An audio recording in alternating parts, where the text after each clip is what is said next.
اللہ تعالیٰ پر توکل کرنا، بھروسہ کرنا، یہ اللہ تعالیٰ کے نیک بندوں کا طریقہ ہے۔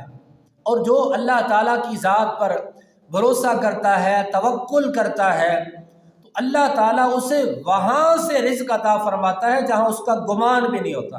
اللہ تعالیٰ نے خود فرمایا وَيَرْزُقْهُ مِنْ حَيْثُ لَا يَحْتَسِبُ، رب فرماتا ہے کہ میں اسے وہاں سے روزی دوں گا، اور اسے وہاں سے روزی دوں گا جہاں اس کا گمان بھی نہیں ہوگا۔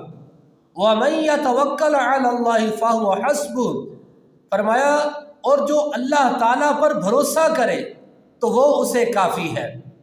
پروردگار ہر اس انسان کو رزق عطا فرماتا ہے جو رب کی ذات پر توکل کرنے والا ہو، بھروسہ کرنے والا ہو۔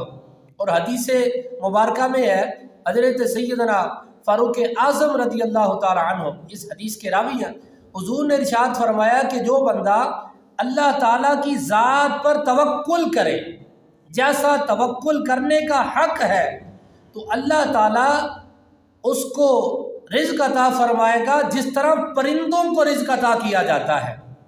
حضور نے مثال دے کر فرمایا کہ جس طرح پرندوں کو رزق عطا کیا جاتا ہے، اب جو پرندے ہیں صبح کو جب اپنے گھونسلوں سے نکلتے ہیں تو خالی پیٹ ہوتے ہیں، لیکن جب شام کو اپنی اس رہائش گاہوں پر جن گھونسلوں میں انہوں نے رہائش رکھی ہوتی ہے، جب شام کو اپنے گھونسلوں میں لوٹتے ہیں تو سیر ہو کر لوٹتے ہیں، پیٹ بھرے ہوئے ہوتے ہیں۔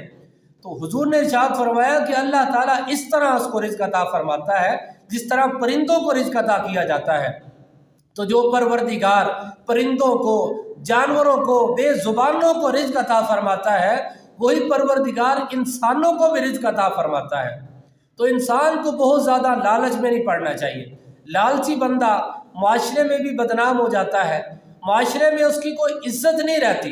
اور جو صبر کرنے والا ہو، اللہ تعالیٰ کی ذات پر بھروسہ اور توکل کرنے والا ہو، تو پروردگار اس کو رزق عطا فرماتا ہے۔ اور توکل کرنے پر جو اچھی نیت سے، ثواب کی نیت سے توکل کرتا ہے، تو اللہ تعالیٰ اس کو توکل کرنے پر اجر و ثواب بھی عطا فرماتا ہے۔